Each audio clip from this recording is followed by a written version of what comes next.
ꯊꯥꯏꯅ ꯂꯩꯕꯥꯛ ꯑꯃꯗ ꯌꯥꯝꯅ ꯏꯅꯥꯛ ꯀꯩꯔꯥꯛ ꯈꯨꯟꯕ ꯈꯗ꯭ꯔꯥꯛꯄ ꯀꯧꯕ ꯅꯤꯡꯊꯧ ꯑꯃꯈꯛ ꯄꯥꯜꯂꯝꯃꯤ꯫ ꯃꯍꯥꯛꯀꯤ ꯃꯁꯛ ꯃꯇꯧ ꯌꯥꯝꯅ ꯐꯖꯕꯤ ꯃꯆꯥꯅꯨꯄꯤ ꯑꯅꯤꯈꯛꯁꯨ ꯂꯩꯔꯝꯃꯤ꯫ ꯃꯆꯥꯅꯨꯄꯤ ꯑꯍꯜꯒꯤ ꯃꯤꯡꯅ ꯂꯩꯃ, ꯑꯗꯨꯒ ꯑꯇꯣꯟꯕꯤꯒꯤ ꯃꯤꯡꯅ ꯂꯩꯃꯇꯣꯟ ꯀꯧꯔꯝꯃꯤ꯫ ꯅꯤꯡꯊꯧ ꯈꯗ꯭ꯔꯥꯛꯄꯅ ꯃꯆꯥꯅꯨꯄꯤ ꯑꯅꯤ ꯑꯁꯤꯕꯨ ꯌꯥꯝꯅ ꯂꯨꯅ ꯆꯥꯅ ꯅꯨꯡꯁꯤꯅ ꯇꯧꯔꯝꯃꯤ꯫ ꯑꯗꯨꯒ ꯃꯇꯝ ꯑꯌꯥꯝꯕꯗꯁꯨ ꯃꯆꯥꯅꯨꯄꯤ ꯑꯅꯤ ꯑꯁꯤꯒ ꯋꯥꯔꯤ ꯋꯥꯇꯥꯏ ꯁꯥꯅꯗꯨꯅ ꯂꯩꯃꯤꯟꯅꯔꯝꯃꯤ꯫ ꯅꯣꯡꯃꯒꯤ ꯅꯨꯃꯤꯠꯅꯤ, ꯈꯗ꯭ꯔꯥꯛꯄꯅ ꯃꯍꯥꯛꯀꯤ ꯃꯆꯥꯅꯨꯄꯤ ꯂꯩꯃꯗ ꯍꯪꯂꯛꯂꯝꯃꯤ꯫ "ꯏꯄꯥꯒꯤ ꯂꯩꯃ, ꯉꯁꯤꯗꯤ ꯏꯄꯥ ꯅꯪꯉꯣꯟꯗ ꯋꯥꯍꯪ ꯈꯔ ꯍꯪꯒꯦ." "ꯏꯄꯥ ꯏꯕꯨꯡꯉꯣ, ꯀꯔꯤ ꯋꯥꯍꯪ ꯑꯣꯏꯕꯤꯔꯕꯅꯣ?" "ꯌꯦꯡꯉꯣꯏ, ꯅꯍꯥꯛꯀꯤ ꯇꯨꯡꯗ ꯑꯣꯏꯔꯛꯀꯗꯕ ꯄꯨꯟꯁꯤ ꯂꯝꯕꯤꯗꯣ ꯅꯄꯥ ꯑꯣꯏꯕ ꯑꯩꯍꯥꯛꯅ ꯁꯦꯝꯕ ꯂꯝꯕꯤ ꯑꯗꯨꯗ ꯅꯍꯥꯛꯅꯁꯨ ꯍꯔꯥꯎꯅ ꯆꯠꯀꯦ ꯍꯥꯏꯅ ꯈꯟꯕ꯭ꯔꯥ, ꯅꯠꯇ꯭ꯔꯒꯅ ꯀꯔꯤ ꯈꯜꯂꯤ? ꯏꯆꯥꯒꯤ ꯄꯨꯛꯅꯤꯡꯅ ꯀꯔꯤ ꯈꯜꯂꯤꯕ?" "ꯏꯄꯥ ꯏꯕꯨꯡꯉꯣ, ꯅꯆꯥ ꯑꯩꯍꯥꯛꯇꯤ ꯏꯄꯥ ꯏꯕꯨꯡꯉꯣꯅ ꯁꯤꯅ ꯐꯩ ꯍꯥꯏꯅ ꯅꯆꯥꯒꯤꯗꯃꯛ ꯁꯦꯝꯕꯤꯕ ꯂꯝꯕꯤ ꯑꯗꯨꯗ ꯅꯆꯥ ꯑꯩ ꯍꯔꯥꯎꯅ ꯆꯠꯆꯒꯅꯤ꯫ ꯅꯆꯥꯒꯤ ꯇꯨꯡꯒꯤ ꯄꯨꯟꯁꯤꯗꯤ ꯏꯄꯥ ꯏꯕꯨꯡꯉꯣꯅ ꯁꯦꯝꯕꯤꯗꯅ ꯀꯅꯥꯅ ꯁꯦꯝꯕꯤꯒꯗꯧꯔꯤꯕꯅꯣ?" ꯃꯆꯥꯅꯨꯄꯤ ꯑꯍꯜꯒꯤ ꯄꯥꯎꯈꯨꯝꯁꯤ ꯇꯥꯕꯗ ꯈꯗ꯭ꯔꯥꯛꯄ ꯅꯤꯡꯊꯧꯗꯨ ꯊꯃꯣꯏꯗ ꯑꯄꯦꯟꯕ ꯐꯥꯎꯔꯝꯃꯤ꯫ ꯑꯗꯨꯒ ꯃꯆꯥꯅꯨꯄꯤ ꯑꯇꯣꯟꯕꯤꯗ ꯑꯃꯨꯛ ꯑꯣꯟꯁꯤꯜꯂꯛꯇꯨꯅ ꯍꯪꯂꯛꯂꯝꯃꯤ꯫ "ꯑꯗꯨꯒꯅꯦ, ꯏꯄꯥꯒꯤ ꯂꯩꯃꯇꯣꯟ, ꯅꯍꯥꯛꯇꯤ ꯏꯄꯥꯅ ꯁꯦꯝꯕꯤꯕ ꯄꯨꯟꯁꯤ ꯂꯝꯕꯤ ꯑꯗꯨꯗ ꯆꯠꯀꯗꯧꯔꯤꯕꯔꯥ, ꯅꯠꯇ꯭ꯔꯒꯅ ꯅꯁꯥ ꯅꯇꯣꯝꯇ ꯅꯔꯣꯝꯗꯣꯝ ꯂꯦꯞꯀꯗꯧꯔꯤꯕ꯭ꯔꯥ?" "ꯏꯄꯥ ꯏꯕꯨꯡꯉꯣ, ꯅꯆꯥ ꯑꯩꯍꯥꯛꯇꯤ ꯏꯁꯥꯒꯤ ꯂꯥꯏꯕꯛꯁꯤ ꯏꯁꯥꯅ ꯁꯦꯝꯖꯕꯗꯨ ꯄꯥꯝꯖꯩ꯫ ꯃꯁꯤꯗ ꯀꯅꯥ ꯑꯃꯠꯇꯒꯤ ꯃꯇꯦꯡ ꯂꯧꯗꯨꯅ ꯅꯆꯥꯒꯤ ꯄꯨꯟꯁꯤꯁꯦ ꯀꯅꯥꯒꯨꯝꯕ ꯑꯃꯒꯤ ꯃꯇꯨꯡ ꯏꯟꯅꯗꯨꯅ ꯆꯠꯄꯗꯨ ꯅꯆꯥꯗꯤ ꯄꯥꯝꯖꯗꯦ." ꯃꯆꯥ ꯑꯇꯣꯟꯕꯤꯒꯤ ꯄꯥꯎꯈꯨꯝꯁꯤ ꯇꯥꯕꯗ ꯈꯗ꯭ꯔꯥꯛꯄ ꯅꯤꯡꯊꯧꯗꯨ ꯋꯥꯈꯜ ꯈꯔ ꯈꯖꯤꯛꯇꯤ ꯅꯨꯡꯉꯥꯏꯔꯝꯗꯦ꯫ ꯑꯗꯨꯕꯨ ꯃꯆꯥꯅꯨꯄꯤꯒꯤ ꯋꯥꯈꯜꯂꯣꯟ ꯑꯁꯤꯕꯨ ꯊꯧꯅꯥ ꯍꯥꯞꯄꯤꯕ ꯑꯣꯏꯅ ꯑꯁꯨꯝꯅ ꯍꯥꯏꯔꯝꯃꯤ꯫ "ꯏꯄꯥꯒꯤ ꯑꯇꯣꯟꯕꯤ, ꯅꯍꯥꯛꯀꯤ ꯋꯥꯈꯜꯂꯣꯟꯗꯣ ꯊꯕꯛ ꯑꯣꯏꯅ ꯄꯥꯡꯊꯣꯛꯄ ꯉꯝꯕ ꯑꯣꯏꯖꯧ꯫ ꯑꯗꯨꯒꯅꯦ, ꯅꯍꯥꯛꯀꯤ ꯂꯥꯏꯕꯛꯇꯨ ꯅꯁꯥꯅ ꯁꯦꯝꯖꯅꯕ ꯏꯄꯥꯅꯁꯨ ꯅꯪꯉꯣꯟꯗ ꯃꯗꯨꯒꯤ ꯇꯟꯖꯥꯗꯣ ꯁꯣꯏꯗꯅ ꯄꯤꯅꯤ."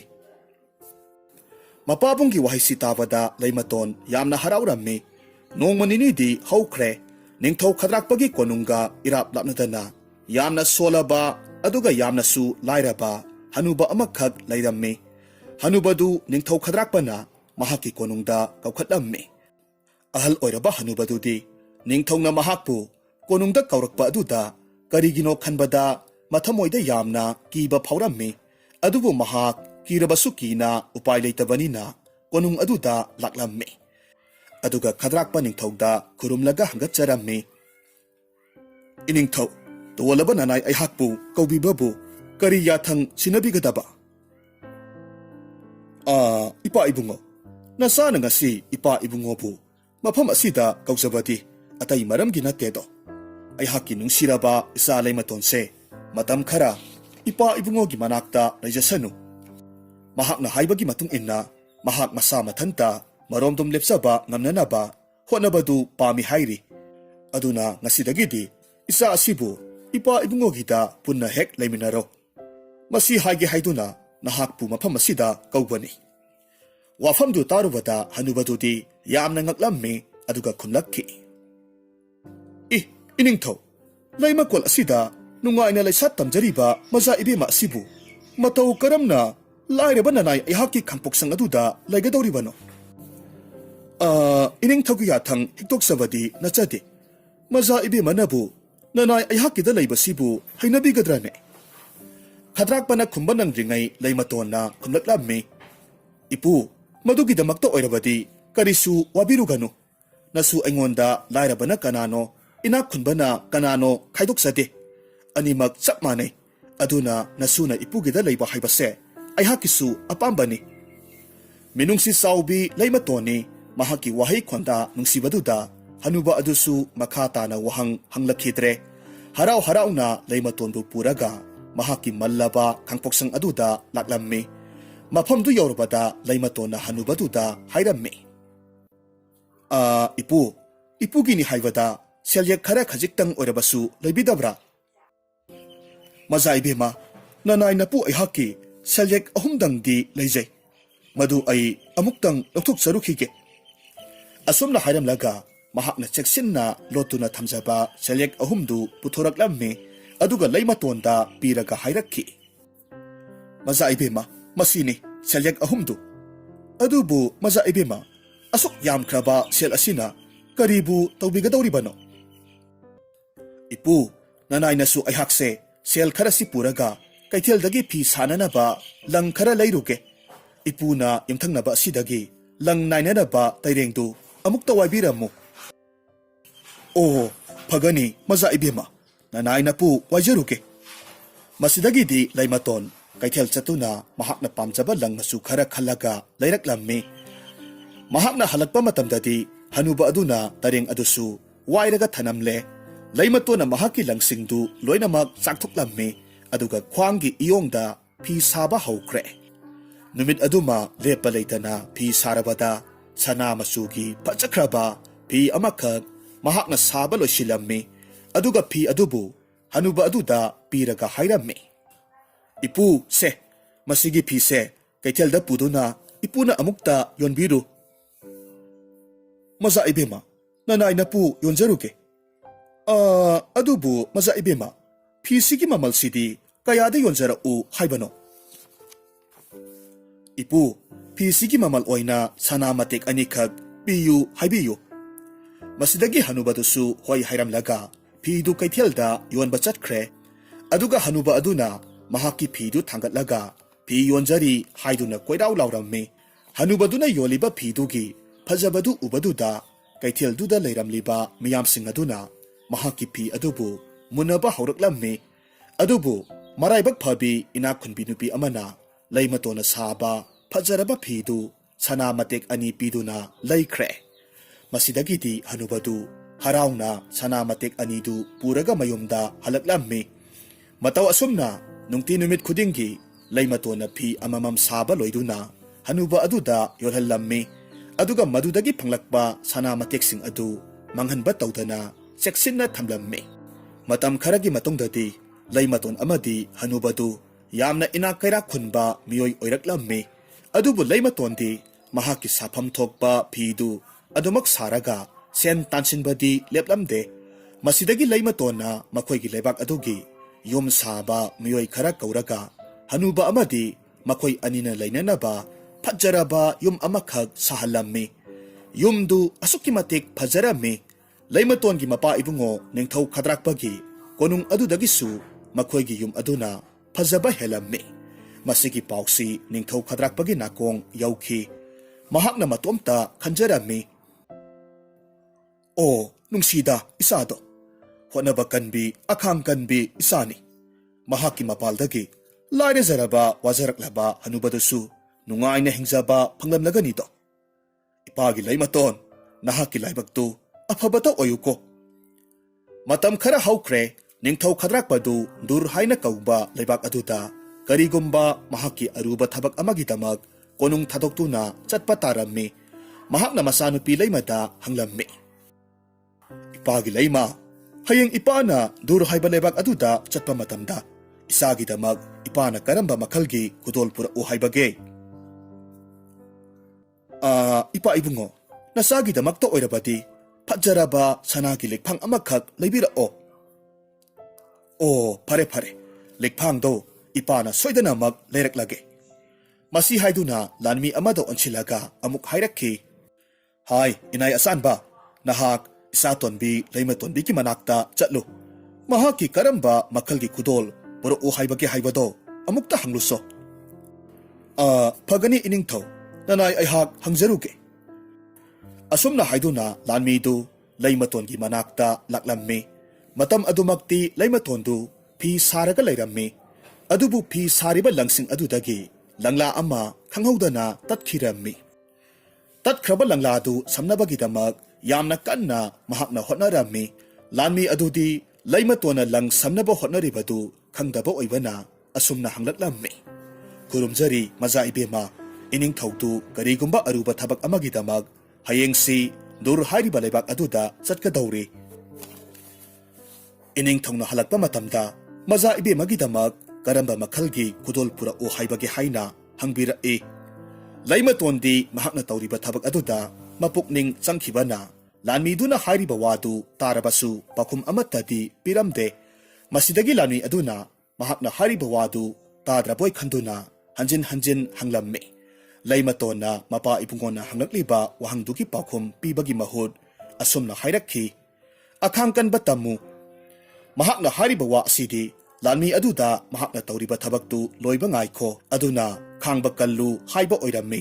Adubu lanmi adudi akhangkan ba haiba posak adu mahaki kudol oina pura u hariboi khankre. Masidagi lanmi du konglei thunamak halaklammi. Ningthau khadrakpada hairammi. Iningthau maza ibemana mahaki oinadi akhangkan ba hariba posaktu mahaki kudol oina pubira u haina takpira e asumna hairammi. Wadu tabada khadrakpadi yamna ngaklammi aduga hairammi. Akhangkan ba hariba posak adubu laiba yonba yaba posaklane. Karino ne aigi isa aton bisina ngasi mapa aigi iphamda purakna ba hariba kudol asibo. Pare pare adubu ai posak adudi phangnaba thiraktaba yade. Mathangi numitni khadrakpa ayuk nganna mahaki thabak adugi damag dur hariba leibak aduda chatkirammi. Mafamdu yorabada mahaki tawgadaba thabak singdu hana loisillammi. Aduga masanupi ahalgi damag sanagi likphang phajaba amasu leirammi. Aduga masanupi atonbi leimatongi damag kudol oina pugadawriba akhangkan ba hariba posak adudi mahakna thiba phanglamde.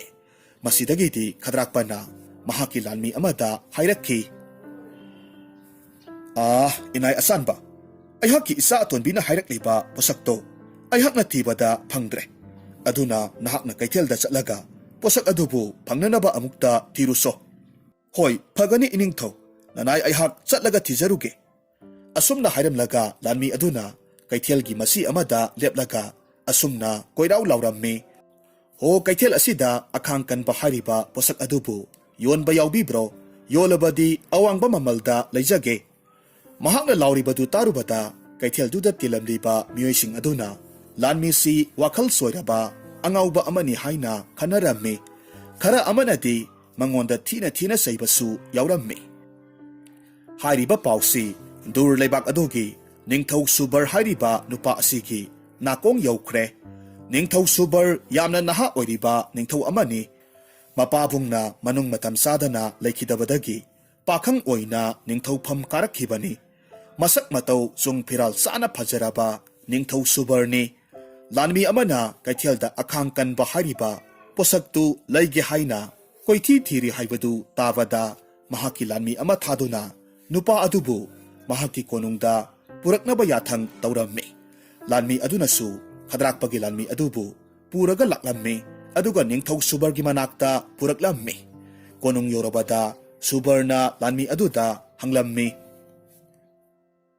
Iyamba karigino nahakna akhangkan ba hariba posak adubu aduk thawai tana thiribadubu. Posak adudi leiba yonba yaba posak ama natte. Madudi miyoiba amada chenjaba thoidokpa gun amani. Aduga atopa wafam amana aigi mingsi subar haina kawi. Masigi wahan thokti aikoigi irolda akhangkan ba haibani. Aduna nahakna thirakibasi ayhakpura. Tasengnamakkisu makhoigi londa subar haibagi wahan thokti akhangkan ba haiba oirammi. Lanmi aduna kumlaklammi. Iningthau nanay ayhakpu ngakpiyu. Aina thirakliba akhangkan ba hariba posaksi karino haiba aisu khangde. Adudi nahakna kari maramgi damag akhangkan ba hariba posak adubu thiraklibano. Iningthau nanay ayhaki mapu ibungo iningthau khadrakpagi mamom atonbi maza ibema leimatona akhangkan ba hariba posak adubu mahaki kudol oina puraknaba takpira e. Maram asidagi posak asibu aikoigi iningthongna phangdaba yade haiduna nanay ayhakbu thirunaba tharakpani. Wafam si tarubada subardu wakhal munna ngaihak khalammi. Mahaknasu maza ibema leimatongi hai singba minungsi thaujal leiba masak matau phajaba amadi thoidok hendokpa gun kaya adugi maramda loinamak hanana takhrabani. Aduna mahaknasu hanadagi leimatonbu pamjaraga leirammi. Masidagi mahakna lanmi aduda hairakhi.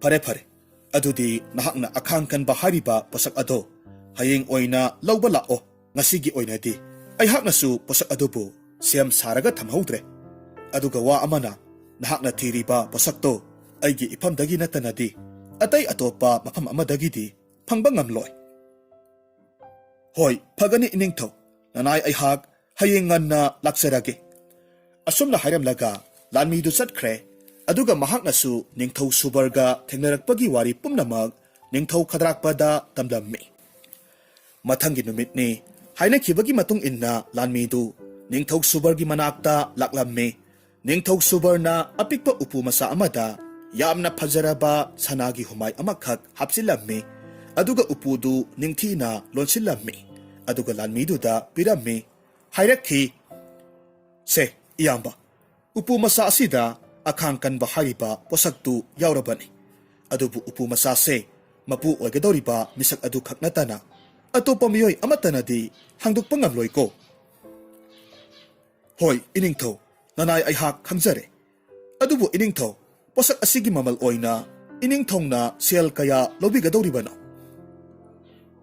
ꯏꯌꯥꯝꯕ ꯃꯁꯤꯒꯤ ꯃꯃꯜ ꯑꯣꯏꯅ ꯅꯈꯣꯏꯒꯤ ꯅꯐꯝꯗꯒꯤ ꯀꯔꯤꯁꯨ ꯂꯧꯔꯣꯏ ꯃꯖꯥ ꯏꯕꯦꯝꯃꯒꯤ ꯅꯤꯡꯕ ꯊꯨꯡꯖꯕ ꯑꯗꯨꯅ ꯑꯩꯍꯥꯛꯀꯤ ꯄꯣꯠꯁꯛ ꯑꯁꯤꯒꯤ ꯃꯃꯜ ꯑꯣꯏꯖꯍꯧꯔꯒꯦ ꯁꯨꯕꯔꯅ ꯁꯦꯜ ꯑꯃꯠꯇ ꯂꯧ ꯍꯥꯏꯕ ꯌꯥꯗ꯭ꯔꯕꯗꯨꯗ ꯍꯧꯖꯤꯛꯇꯤ ꯂꯥꯟꯃꯤ ꯑꯗꯨꯁꯨ ꯈꯗ꯭ꯔꯥꯛꯄꯒꯤ ꯃꯅꯥꯛꯇ ꯍꯜꯂꯛꯂꯝꯃꯤ ꯑꯗꯨꯒ ꯅꯤꯡꯊꯧ ꯁꯨꯕꯔꯅ ꯍꯥꯏꯔꯛꯄ ꯋꯥꯐꯝ ꯄꯨꯝꯅꯃꯛ ꯈꯗ꯭ꯔꯥꯛꯄꯒꯤ ꯃꯐꯝꯗ ꯇꯝꯂꯝꯃꯤ ꯃꯁꯤꯗꯒꯤꯗꯤ ꯃꯈꯣꯏ ꯄꯨꯟꯅ ꯑꯃꯨꯛ ꯃꯔꯩꯕꯥꯛꯇ ꯍꯜꯂꯛꯂꯝꯃꯤ ꯈꯗ꯭ꯔꯥꯛꯄꯅ ꯃꯆꯥꯅꯨꯄꯤ ꯂꯩꯃꯗ ꯃꯍꯥꯛꯀꯤ ꯁꯅꯥꯒꯤ ꯂꯤꯛꯐꯥꯡ ꯑꯗꯨꯕꯨ ꯄꯤꯕꯤꯔꯝꯃꯤ ꯑꯗꯨꯒ ꯃꯆꯥꯅꯨꯄꯤ ꯑꯇꯣꯟꯕꯤ ꯑꯗꯨꯒꯤꯁꯨ ꯂꯥꯟꯃꯤ ꯑꯃ ꯊꯥꯗꯨꯅ ꯃꯍꯥꯛꯀꯤ ꯈꯨꯗꯣꯜꯗꯨ ꯊꯤꯜꯍꯜꯂꯝꯃꯤ ꯂꯥꯟꯃꯤ ꯑꯗꯨꯅ ꯂꯩꯃꯇꯣꯟꯒꯤ ꯃꯅꯥꯛ ꯌꯧꯔꯕꯗ ꯎꯄꯨ ꯃꯆꯥꯗꯨ ꯄꯤꯔꯝꯃꯤ ꯑꯗꯨꯒ ꯍꯥꯏꯔꯝꯃꯤ ꯃꯖꯥ ꯏꯕꯦꯝꯃ ꯏꯅꯤꯡꯊꯧꯅ ꯎꯄꯨ ꯃꯆꯥꯁꯤ ꯃꯖꯥ ꯏꯕꯦꯝꯃꯅ ꯍꯥꯏꯕꯤꯔꯛꯈꯤꯕ ꯈꯨꯗꯣꯜ ꯑꯗꯨꯅꯤ ꯍꯥꯏꯅ ꯄꯤꯕꯤꯔꯛꯏ ꯂꯩꯃꯇꯣꯟ ꯎꯄꯨ ꯃꯆꯥꯗꯨꯕꯨ ꯂꯧꯁꯤꯜꯂꯤ ꯏꯉꯛ ꯉꯛꯅ ꯈꯨꯝꯂꯛꯂꯝꯃꯤ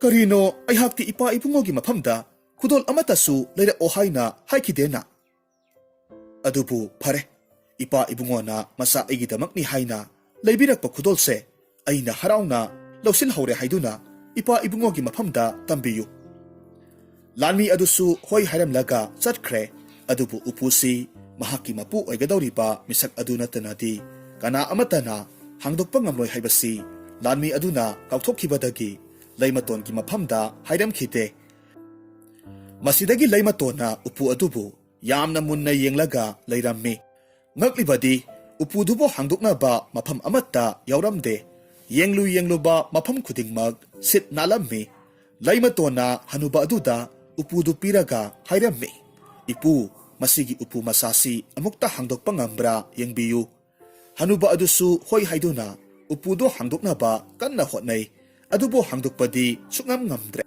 ꯍꯣꯠꯅꯕ ꯌꯥꯕ ꯍꯣꯠꯅꯔꯕ ꯃꯇꯨꯡꯗ ꯍꯅꯨꯕ ꯑꯗꯨꯁꯨ ꯎꯄꯥꯏ ꯂꯩꯇ꯭ꯔꯦ ꯍꯥꯏꯗꯨꯅ ꯎꯄꯨꯗꯨ ꯂꯩꯃꯇꯣꯟꯗ ꯑꯃꯨꯛ ꯄꯤꯁꯤꯜꯂꯛꯂꯝꯃꯤ ꯂꯩꯃꯇꯣꯟꯅ ꯎꯄꯨꯗꯨ ꯉꯥꯏꯍꯥꯛ ꯀꯣꯌꯦꯡ ꯌꯦꯡꯂꯒ ꯏꯈꯪ ꯈꯪꯍꯧꯗꯅ ꯎꯄꯨꯗꯨꯒꯤ ꯃꯁꯤ ꯑꯃꯗ ꯃꯍꯥꯛꯀꯤ ꯃꯈꯨꯠ ꯑꯗꯨꯅ ꯁꯣꯛꯂꯨꯔꯝꯃꯤ ꯃꯁꯤꯗꯒꯤꯗꯤ ꯎꯄꯨꯗꯨ ꯃꯁꯥ ꯃꯇꯣꯝꯇ ꯍꯥꯡꯗꯣꯛꯆꯔꯛꯈꯤ ꯑꯗꯨꯒ ꯎꯄꯨꯗꯨꯒꯤ ꯃꯅꯨꯡꯗ ꯌꯥꯝꯅ ꯐꯖꯈ꯭ꯔꯕ ꯁꯅꯥꯒꯤ ꯍꯨꯃꯥꯏ ꯑꯃꯈꯛ ꯌꯥꯎꯔꯒ ꯂꯩꯔꯝꯃꯤ ꯀꯥꯂꯦꯟ ꯊꯥꯒꯤ ꯌꯥꯝꯅ ꯁꯥꯕ ꯃꯇꯝꯒ ꯑꯣꯏꯕꯒ ꯂꯩꯃꯇꯣꯟꯅ ꯍꯨꯃꯥꯏꯗꯨ ꯂꯧꯊꯣꯛꯂꯝꯃꯤ ꯍꯨꯝꯕ ꯍꯧꯔꯛꯂꯝꯃꯤ ꯑꯗꯨꯕꯨ ꯈꯪꯍꯧꯗꯦ ꯃꯍꯥꯛꯀꯤ ꯃꯤꯠꯃꯥꯡꯗ ꯅꯤꯡꯊꯧ ꯁꯨꯕꯔꯗꯨ ꯊꯣꯔꯛꯂꯝꯃꯤ ꯇꯁꯦꯡꯅꯃꯛꯀꯤꯗꯤ ꯎꯄꯨ ꯑꯃꯗꯤ ꯍꯨꯃꯥꯏꯗꯨ ꯃꯤꯇ꯭ꯔꯪꯒꯤ ꯍꯨꯃꯥꯏ ꯑꯃꯗꯤ ꯎꯄꯨꯅꯤ ꯍꯨꯃꯥꯏ ꯑꯗꯨꯅ ꯍꯦꯛ ꯍꯨꯝꯕꯒ ꯁꯨꯕꯔꯗꯨ ꯃꯐꯝ ꯑꯗꯨꯗ ꯊꯣꯔꯛꯀꯗꯕ ꯑꯣꯏꯔꯝꯃꯤ ꯑꯗꯨꯒ ꯍꯨꯃꯥꯏꯗꯨ ꯎꯄꯨ ꯃꯅꯨꯡꯗ ꯑꯃꯨꯛ ꯍꯥꯞꯆꯤꯜꯂꯒꯅ ꯁꯨꯕꯔꯗꯨ ꯃꯍꯥꯛꯀꯤ ꯃꯔꯩꯕꯥꯛꯇ ꯑꯃꯨꯛ ꯍꯟꯈꯤꯒꯗꯕ ꯑꯣꯏꯔꯝꯃꯤ ꯑꯗꯨꯕꯨ ꯂꯩꯃꯇꯣꯟꯗꯤ ꯃꯁꯤ ꯄꯨꯝꯅꯃꯛꯁꯤ ꯈꯪꯗꯕ ꯑꯣꯏꯕꯅ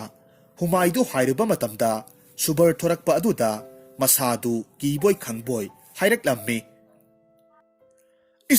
ꯅꯍꯥꯛꯄꯨ ꯀꯅꯥꯅꯣ ꯃꯇꯧ ꯀꯔꯝꯅ ꯀꯗꯥꯏꯗꯒꯤ ꯆꯪꯂꯛꯇꯨꯅ ꯑꯩꯒꯤ ꯏꯃꯥꯡ ꯑꯁꯤꯗ ꯂꯦꯞꯂꯔꯤꯕ ꯅꯤꯡꯊꯧ ꯁꯨꯕꯔꯅ ꯅꯣꯛꯐꯦꯠ ꯇꯧꯔꯒ ꯎꯄꯨ ꯑꯃꯗꯤ ꯍꯨꯃꯥꯏꯗꯨꯒꯤ ꯋꯥꯔꯣꯜ ꯄꯨꯝꯅꯃꯛ ꯂꯤꯔꯒ ꯈꯪꯍꯜꯂꯝꯃꯤ ꯑꯗꯨꯒ ꯃꯈꯥ ꯇꯥꯅꯁꯨ ꯍꯥꯏꯔꯛꯈꯤ ꯃꯖꯥ ꯏꯕꯦꯝꯃꯅꯗꯤ ꯑꯈꯥꯡ ꯀꯟꯕ ꯍꯥꯏꯔꯤꯕ ꯄꯣꯠꯁꯛꯇꯨ ꯄꯨꯔꯛꯎ ꯍꯥꯏꯅ ꯇꯥꯛꯄꯤꯔꯛꯏ ꯍꯥꯏ ꯃꯔꯝ ꯑꯁꯤꯗꯒꯤ ꯑꯩꯍꯥꯛꯀꯤ ꯃꯤꯡꯒꯤ ꯋꯥꯍꯟꯊꯣꯛꯀꯤ ꯃꯇꯨꯡ ꯏꯟꯅ ꯃꯖꯥ ꯏꯕꯦꯝꯃꯒꯤ ꯅꯥꯛꯇ ꯑꯩ ꯂꯥꯛꯆꯕꯅꯤ ꯋꯥꯐꯝ ꯑꯁꯤ ꯇꯥꯔꯨꯕꯗ ꯂꯩꯃꯇꯣꯟꯅ ꯃꯇꯣꯝꯇ ꯈꯜꯂꯝꯃꯤ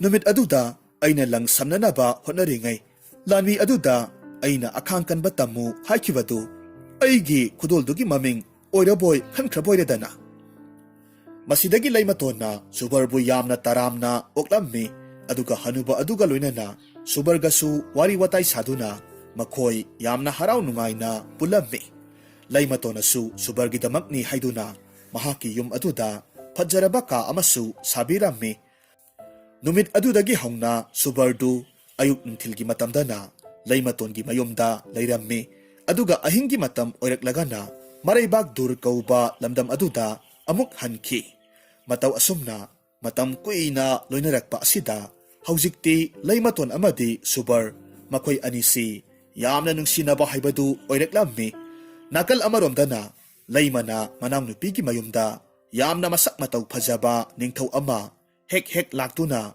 ꯂꯩ ꯍꯥꯏꯕꯒꯤ ꯄꯥꯎꯁꯤ ꯇꯥꯔꯝꯃꯤ꯫ ꯄꯥꯎꯁꯤ ꯇꯥꯔꯨꯕꯗꯒꯤ ꯂꯩꯃꯒꯤ ꯊꯃꯣꯏꯗ ꯌꯥꯝꯅ ꯀꯂꯛꯄ ꯐꯥꯎꯔꯝꯃꯤ ꯑꯗꯨꯒ ꯑꯁꯨꯝꯅ ꯈꯜꯂꯝꯃꯤ,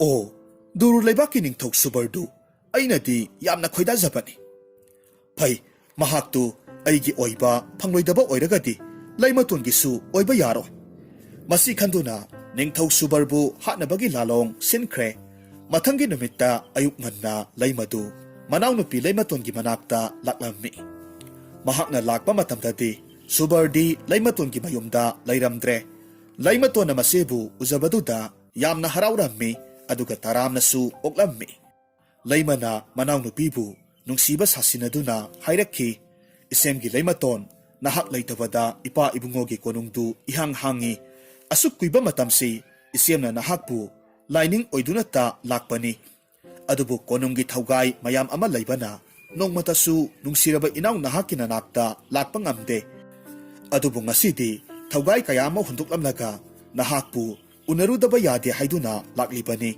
ꯅꯍꯥꯟ ꯃꯈꯩ ꯏꯆꯦꯝꯅ ꯅꯍꯥꯛꯀꯤ ꯅꯅꯥꯛꯇ ꯂꯥꯛꯇꯦ ꯍꯥꯏꯗꯨꯅ ꯏꯆꯦꯝꯕꯨ ꯋꯥꯔꯧꯒꯅꯨꯀꯣ꯫ ꯂꯩꯃꯇꯣꯟꯅ ꯈꯨꯝꯃꯤ, ꯏꯆꯦ, ꯅꯅꯥꯎ ꯀꯔꯤꯁꯨ ꯋꯥꯔꯧꯗꯦ꯫ ꯉꯁꯤ ꯏꯆꯦꯅ ꯂꯥꯛꯄꯤꯔꯤꯕ ꯑꯁꯤꯅ ꯅꯅꯥꯎꯒꯤ ꯑꯄꯦꯟꯕ ꯑꯣꯏꯖꯔꯦ꯫ ꯂꯥꯛꯑꯣ, ꯃꯅꯨꯡꯗ ꯆꯪꯉꯁꯤ, ꯑꯁꯨꯝꯅ ꯍꯥꯏꯔꯝꯃꯤ꯫ ꯂꯩꯃꯅꯁꯨ ꯍꯣꯏ ꯍꯥꯏꯗꯨꯅ ꯃꯈꯣꯏ ꯑꯅꯤ ꯆꯪꯃꯤꯟꯅꯔꯛꯂꯝꯃꯤ꯫ ꯃꯁꯤꯗꯒꯤ ꯂꯩꯃꯅ ꯂꯩꯃꯇꯣꯟꯒꯤ ꯌꯨꯝꯁꯤ ꯑꯃꯨꯛ ꯀꯣꯏꯅ ꯆꯪꯗꯨꯅ ꯌꯦꯡꯈꯤꯒꯦ ꯍꯥꯏꯔꯝꯃꯤ꯫ ꯃꯅꯥꯎꯅꯨꯄꯤꯅꯁꯨ ꯍꯣꯏ ꯍꯥꯏꯗꯨꯅ ꯌꯦꯡꯍꯜꯂꯝꯃꯤ ꯑꯗꯨꯒ ꯃꯍꯥꯛꯇꯤ ꯃꯁꯦꯝꯅ ꯆꯥꯅꯅꯕ ꯈꯔ ꯁꯦꯝꯂꯨꯒꯦ ꯍꯥꯏꯗꯨꯅ ꯆꯥꯛꯈꯨꯝꯗ ꯆꯪꯈ꯭ꯔꯦ꯫ ꯃꯁꯤꯒꯤ ꯇꯥꯟꯖꯥꯁꯤ ꯂꯧꯔꯒ ꯂꯩꯃꯅ ꯁꯨꯕꯔꯒꯤ ꯀꯥꯗ ꯊꯨꯅ ꯆꯪꯁꯤꯜꯂꯛꯂꯝꯃꯤ ꯑꯗꯨꯒ ꯁꯨꯕꯔꯅ ꯍꯤꯞꯅꯅꯕ ꯊꯝꯂꯤꯕ ꯐꯃꯨꯡ ꯑꯗꯨꯗ ꯍꯨ ꯆꯦꯜꯂꯕ ꯑꯀꯨꯞꯄ ꯂꯤꯛꯂꯤ ꯃꯀꯨꯞ ꯀꯌꯥꯃꯔꯨꯝ ꯆꯥꯏꯁꯤꯜꯂꯒ ꯊꯝꯂꯝꯃꯤ ꯑꯗꯨꯒ ꯇꯨꯃꯤꯟꯅ ꯀꯅꯥꯁꯨ ꯎꯗ꯭ꯔꯤꯉꯩ ꯀꯔꯤꯁꯨ ꯇꯧꯗꯕ ꯁꯥꯔꯒ ꯊꯣꯔꯛꯂꯝꯃꯤ꯫ ꯃꯁꯤꯗꯒꯤ ꯂꯩꯃꯇꯣꯟꯅ ꯁꯦꯝꯂꯛꯄ ꯆꯥꯅ ꯊꯛꯅꯅꯕ ꯈꯔꯗꯨ ꯆꯥꯔꯕ ꯃꯇꯨꯡꯗ ꯂꯩꯃꯗꯨ ꯀꯣꯅꯨꯡꯗ ꯑꯃꯨꯛ ꯍꯟꯈ꯭ꯔꯦ꯫ ꯉꯥꯏꯍꯥꯛꯀꯤ ꯃꯇꯨꯡꯗꯗꯤ ꯂꯩꯃꯇꯣꯟꯅ ꯍꯨꯃꯥꯏꯗꯨ ꯍꯨꯝꯂꯒ ꯁꯨꯕꯔꯕꯨ ꯃꯌꯨꯝꯗ ꯀꯧꯔꯝꯃꯤ꯫ ꯑꯗꯨꯕꯨ ꯅꯨꯃꯤꯠ ꯑꯗꯨꯗꯤ ꯁꯨꯕꯔꯗꯨ ꯌꯥꯝꯅ ꯇꯨꯝꯅꯤꯡꯕ ꯐꯥꯎꯔꯝꯃꯤ꯫ ꯃꯔꯝ ꯑꯗꯨꯅ ꯃꯍꯥꯛ ꯉꯥꯏꯍꯥꯛꯇꯪ ꯇꯨꯝꯂꯨꯈꯤꯒꯦ ꯍꯥꯏꯗꯨꯅ ꯃꯍꯥꯛꯀꯤ ꯐꯃꯨꯡꯗꯨꯗ ꯍꯤꯞꯂꯝꯃꯤ꯫ ꯑꯗꯨꯕꯨ ꯃꯍꯥꯛꯅ ꯍꯤꯞꯂꯨꯕ ꯃꯇꯝꯗꯗꯤ ꯉꯁꯥꯏ ꯂꯩꯃꯅ ꯆꯥꯏꯁꯤꯜꯂꯝꯕ ꯍꯨ ꯆꯦꯟꯕ ꯃꯤꯡꯁꯦꯜ ꯃꯀꯨꯞ ꯃꯌꯥꯝ ꯑꯗꯨꯅ ꯁꯨꯕꯔꯒꯤ ꯃꯁꯥ ꯁꯤꯟꯕ ꯊꯨꯡꯅ ꯆꯪꯁꯤꯟꯈ꯭ꯔꯦ꯫ ꯃꯁꯤꯗꯒꯤ ꯁꯨꯕꯔꯗꯨ ꯇꯨꯝꯂꯝꯕꯗꯒꯤ ꯐꯨꯛ ꯂꯥꯎꯅ ꯍꯧꯒꯠꯂꯛꯈꯤ꯫ ꯃꯁꯥꯗ ꯀꯔꯤꯅꯣ ꯍꯥꯏꯐꯝ ꯇꯧꯐꯝ ꯈꯪꯗꯕ ꯆꯩꯅꯥ ꯀꯌꯥ ꯑꯃ ꯐꯥꯎꯔꯛꯂꯝꯃꯤ꯫ ꯑꯗꯨꯕꯨ ꯃꯍꯥꯛ ꯋꯥꯐꯝꯁꯤ ꯂꯩꯃꯇꯣꯟꯗꯗꯤ ꯀꯔꯤꯁꯨ ꯍꯥꯏꯔꯝꯗꯦ꯫ ꯃꯇꯣꯝꯇ ꯑꯃꯨꯛꯁꯨ ꯈꯟꯖꯩ, ꯏꯁ, ꯀꯔꯤ ꯃꯇꯧꯅꯣ ꯉꯁꯤꯒꯤ ꯃꯇꯧ ꯑꯁꯤꯕꯨ? ꯑꯩ ꯏꯁꯥꯁꯤ ꯀꯅꯥꯒꯨꯝꯕ ꯃꯤꯑꯣꯏ ꯑꯃꯅ ꯐꯠꯇ꯭ꯔꯕ ꯃꯍꯩꯒ ꯇꯧꯁꯤꯜꯂꯛꯂꯕ ꯖꯥꯠꯂꯥ? ꯍꯥꯏꯐꯝ ꯇꯧꯐꯝ ꯈꯪꯗꯕ ꯆꯩꯅꯥ ꯑꯃꯅ ꯑꯩꯍꯥꯛꯀꯤ ꯏꯁꯥ ꯄꯨꯝꯕꯁꯤ ꯃꯩ ꯆꯥꯛꯄꯒꯨꯝ ꯇꯧꯔꯛꯂꯦ꯫ ꯋꯥꯔꯕꯁꯨ ꯋꯥꯅ ꯃꯍꯥꯛ ꯉꯥꯏꯍꯥꯛ ꯈꯥꯡꯂꯒ ꯂꯩ ꯑꯗꯨꯒ ꯉꯥꯏꯍꯥꯛꯀꯤ ꯃꯇꯨꯡꯗꯗꯤ ꯁꯨꯕꯔꯗꯨ ꯃꯍꯥꯛꯀꯤ ꯀꯣꯅꯨꯡꯗ ꯍꯜꯂꯛꯂꯝꯃꯤ꯫ ꯂꯩꯕꯥꯛ ꯑꯗꯨꯒꯤ ꯃꯥꯏꯕ ꯄꯥꯟꯖꯤ ꯀꯌꯥ ꯀꯧꯔꯒ ꯁꯨꯕꯔꯒꯤ ꯂꯥꯏꯑꯣꯡ ꯑꯗꯨꯕꯨ ꯂꯥꯏꯀꯠꯅꯅꯕ ꯍꯣꯠꯅꯔꯝꯃꯤ ꯑꯗꯨꯕꯨ ꯐꯕ ꯀꯧꯕꯗꯤ ꯂꯩꯔꯝꯗꯦ꯫ ꯆꯌꯣꯜ ꯑꯃꯔꯣꯝ ꯍꯧꯈ꯭ꯔꯦ꯫ ꯂꯩꯃꯇꯣꯟꯅ ꯃꯍꯥꯛꯀꯤ ꯍꯨꯃꯥꯏꯗꯨ ꯍꯟꯖꯤꯟ ꯍꯟꯖꯤꯟ ꯍꯨꯝꯗꯨꯅ ꯁꯨꯕꯔꯕꯨ ꯃꯅꯥꯛꯇ ꯀꯧꯔꯝꯃꯤ ꯑꯗꯨꯕꯨ ꯁꯨꯕꯔꯗꯤ ꯃꯍꯥꯛꯀꯤ ꯃꯅꯥꯛꯇ ꯑꯃꯨꯛ ꯍꯟꯅ ꯂꯥꯛꯈꯤꯗ꯭ꯔꯦ꯫ ꯃꯁꯤꯗꯒꯤ ꯂꯩꯃꯇꯣꯟꯗꯨ ꯃꯊꯃꯣꯏꯗ ꯄꯥꯈꯠꯄ ꯃꯤꯄꯥꯏꯕꯅ ꯄꯤꯛ ꯊꯜꯂꯛꯈꯤ꯫ ꯑꯍꯜ ꯑꯣꯏꯔꯕ ꯍꯅꯨꯕꯗꯨꯗ ꯌꯥꯝꯅ ꯋꯥꯈꯜ ꯋꯥꯅ ꯍꯥꯏꯔꯝꯃꯤ, ꯏꯄꯨ, ꯏꯅꯤꯡꯊꯧ ꯁꯨꯕꯔꯗꯨ ꯑꯩꯍꯥꯛꯀꯤ ꯍꯨꯃꯥꯏ ꯑꯁꯤꯅ ꯐꯅ ꯌꯥꯝꯅ ꯍꯨꯝꯗꯨꯅꯁꯨ ꯃꯍꯥꯛꯇꯤ ꯃꯐꯝ ꯑꯁꯤꯗ ꯑꯃꯨꯛ ꯍꯟꯅ ꯊꯣꯔꯛꯈꯤꯗ꯭ꯔꯦ꯫ ꯅꯁꯨꯒꯤ ꯊꯃꯣꯏꯅ ꯃꯍꯥꯛꯇꯨ ꯑꯋꯥ ꯑꯅꯥ ꯅꯪꯈ꯭ꯔꯕꯔꯥ ꯍꯥꯏꯗꯨꯅ पाखत्पा फाउरक्ले हौजिकना सुना तौगदबसिबु करिनो इपु अहलदुना खुम्मी मजा इबेमा ननाइनपु अहाकी वाखलददी दूर हारिबा लेबाक अदुदा चटलगा इनिंगथौ सुबरगा अमुक्तंग उनरुबना फगद्रा खंजैदो मदुना अफबा लंबी ओइरगनी फरे अदुदी इपु नसु हौजिकमक चटलगा उनरुरगे अहलदुना खुम्मी अमुक्ता तपथबिखो मजा इबेमा लमसांग चटकदबा लंबी ओइबनिना ननाइनपु अहाकना मजा इबेमाबु असिगुम्बा फिबम असिदा चलहंजनिंगदे यारबदी नपुगी फिजोल सेतुना माइदा नुपागी माइखुम अमा उपतुना चटपियु मधु ओइरबदी लंबी लमखांगदा चटलबसु मजा इबेमदा खरा मखैदी साफगनी हाइना खंजैदो मसिदगिदी हनुबा अदुना ताकपीबा अदुगुम लैमतोंदु पाखंग मसा अमा सादुना दूर हारिबा लेबाक अदुदा लाक्लम्मी महाकना असुम लेप्तना लाक्पा मतमदा उमंग अमदा थुंगलम्मी उमंग असिबु लांथोकपगदी दूर हारिबा लेबाक अदु यौगदौरिबानी अदुबु मतमदी असुम थेंजिनखिबना उमंगदु लांथोकपा नंद्रिङै नुमित तासिनबना हानख्रे मसिदगी लैमतोना मतोमता खंजरम्मी अई मनाक नकपा अस्वाइदा लैबा पाम्बी अमगी मथक्ता काखतलगा अहिंसीमा यारेक्लगे मसिना अहाकी अफबा ओइनी मतौ असोमना लैमतोन उ पाम्बी अमगी मथक्ता काखलक्लम्मी अदुगा उसा अमदा नाथरगा हिपथरम्मी अदुबु महाक सुबरगिदमक थवाई यामना वाजबना अहिंदु मिटकुप अमा फाउबा तुमथबा ngamdre लैमतोना लैरिबा उ पाम्बीदुकी मथक्ता योंग मतै मनाव मखोय अनि खक्सु लैरम्मी अहिंगी मतम मिसिक मिराखोल ताद्रबा मतम अदुदा योंग मतै मनाव मखोय अनिदु असुमना वारी सारम्मी हाय योंग नुपी अखोयगी लेबाक असिगी निंगथौ सुबरदु अना लायोंग खंगदना नारगा लैरि हारिबा वा असिबु असुंबा वारो होय चुम्मी योंग नुपा इनिंगथौदो अखंग अहि मयामना येंगबदा असुमना हाइने निंगथौ खतराकपगी मसानुपी अहल लैमना निंगथौ सुबरगी फमुंगदा हु चेनबा लिकली मकुप मयाम अमखक चसिलंबदगी लिकली मकुप सिंग अदुना निंगथौ सुबरगी मसादा चंगसिनखिबदगी ओइरकपनी हाइने हौजिकती इनिंगथौदो असिबगा पांखक ओइख्रे कना अमतना महाकपु कनबा ngamlaroido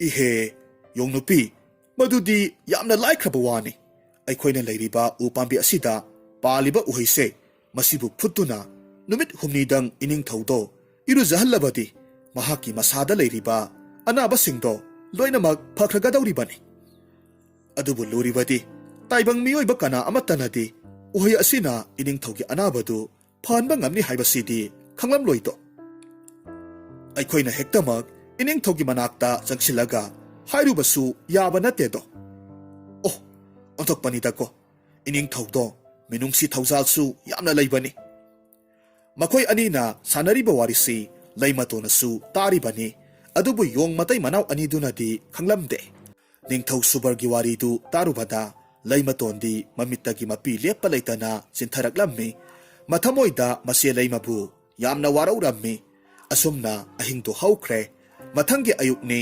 लैमतोंदु उ पाम्बी अदुदा पालिबा उहै खरा हेक्लगा सुबरगी कोनुंगतमना लाक्लम्मी अदुगा थोंगाकपसिंग अदुदा हाइरम्मी हे अथौबसा ननाय अहाक अथापा लैबाक अमदगी लाक्सबनी इनिंगथौगी अनाबदुगी मरमदा ऐसु पाव ताजरे मरम असिना ननाय अहाकना इनिंगथौगी अनाबदु फहनबा ngamkadaba हिदाक पुजरकपनी इनिंगथौदु अमुक्ता उनजगे वाफमदु तारुबदा थोंगाकपा अनिदुना लैमतोनबु थिंथबा तौदना सुबरगी मनाक्ता पुसिलक्लम्मी सुबरना लैमतोंदु सक्लोटपना मरम ओइरगा खंगबा ngamdre अदुगा निंगथौ सुबरगी याथंग फंगलदुना लैमतोनना महाकना हेक्लक्पा उहैदु इसिंगदा फुटलम्मी अदुगा सुबरबु इरुजहल्लम्मी असुमना नुमित हुमनी उहैदु फुटुना इरुजबदगिदी सुबरदु हौजिकती हानगुमना मसा पुंफा फरे मतौ असिदा सुबरदु यामना हराउरम्मी लैमतोंदा हाइरक्खी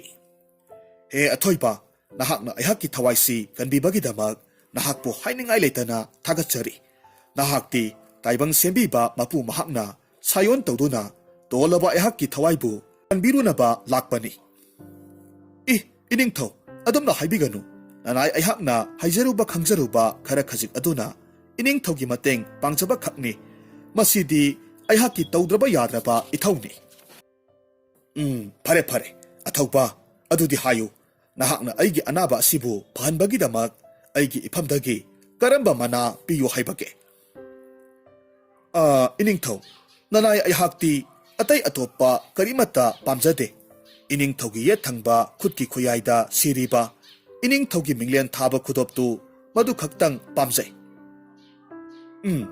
nahaknabu pamlabadi sese lawjarose masi haiduna mahakki maming thaba khudoptu leimatonda pirakhi masidagi leimaton su subarda khurumlamlaba matung mahakki mayumda halaklammi leimatona tekta kaidana halakpadu ubaduda hanubadu yamna harawrammi aduga hairakhi oh maza ibema halakledana nanayna pu aihakti maza ibema na tekta kaidana halakpasi ubada yamna nungaire leimatona su mahakna saluba khongchet adugi wari pumnamag amata sithadana hanuba aduda tamlammi mathangi numitta leimatona mahakki sanagi humaidu humlaga subarbu manakta kaurammi handakti subarsu leimatongi manakta lakle aduga leimaton amadi hanuba aduda mahakna lakba ngamkhidabagi maramsing hairammi